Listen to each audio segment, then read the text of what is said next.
Okay, just a short tutorial about how to avoid tornadoes and inclement weather um, in this part of the country. I grew up in Tornado Alley. I've lived with this type of weather phenomena pretty much all of my life. I'm an over-the-road truck driver, and the way that I avoid these storms is pretty simple, actually, and pretty straightforward.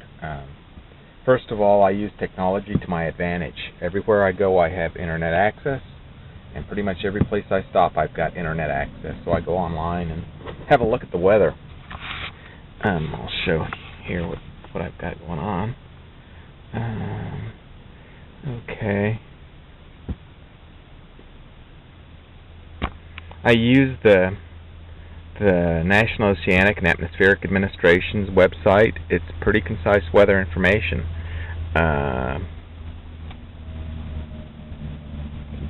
They'll tell you up to the minute what's going on. And it's point and click, most of their website is. Like for instance, I'm in Topeka, Kansas here today. Well, actually, I'm west of Topeka, and so that puts me right about here. So you just click on it.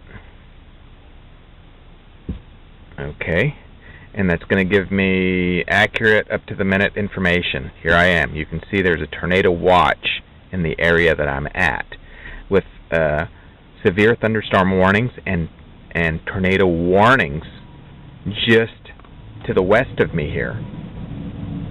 I would be traveling this on my way back to Denver, this highway, right through the heart of some tornado warnings. So rather than doing that, I'm going to sit here at this rest area and wait this storm out. It might take an hour or two for this storm to pass, but I know it's there, and I would just be traveling right into the heart of a tornado warning area.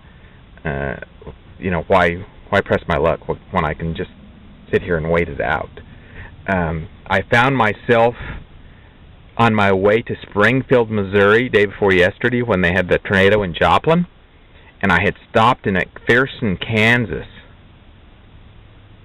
right here, because I usually come down through El Dorado and then out on 54-400 to 71 and then down through Joplin and over to Springfield.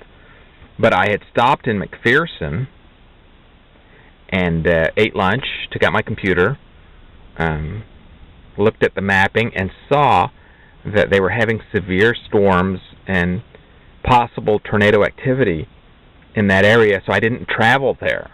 I waited it out here, hundreds of miles of a couple of hundred miles away from where there was activity. It just doesn't make any sense to me to go where there is tornado activity. If you can wait it out for a couple hours and then it'll be gone. This technology, of course, is available to everyone. No matter where you're at. It's amazing to me that more people don't utilize it or take heed. It's very accurate, real-time information. Weather.gov. And go play with the maps, go have an understanding of the weather, understand what's going to happen in your area, or if you're traveling through someplace, understand what the weather's going to be like there. I picked this particular rest area to stop at because you can see that the rest area building itself is quite fortified. It's partially buried in the ground. If a tornado were to come this direction, it would come from this direction. So it would have to come over this hill, and then it'd pass us. Of course, if there was a tornado in the area, I would take shelter there. It's a concrete bunker-type rest area. It's built for tornadoes and severe weather. Here again, I'm thinking ahead. This event may happen or may not happen within the next couple of hours, but I know that it's headed this way. So I've taken heed, and I'm just going to wait it out for a little while. It might mean the difference between surviving a severe storm or not. These folks that are traveling westbound over here on I-70, they're driving basically right into tornado warning areas.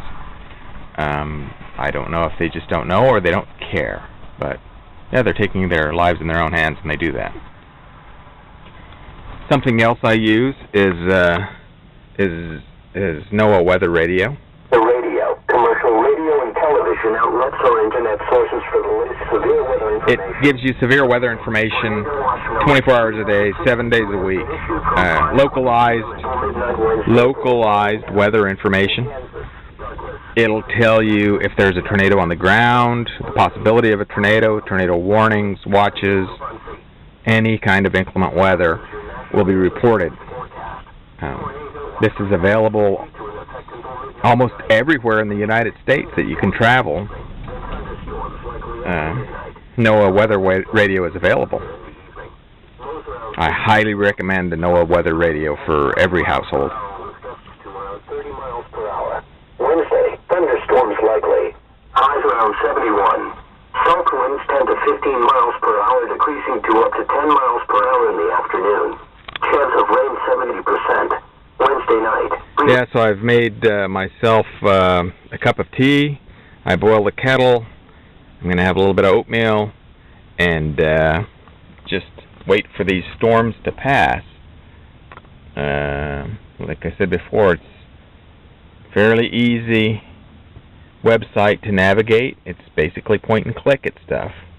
And here I'm looking at the radar, for instance. I'm right up here in Topeka, there.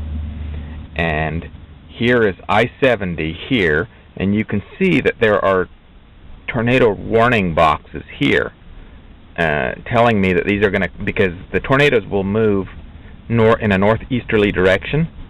And so I know they're going to cross I-70 about the time I would be traveling through there. So why put myself in jeopardy?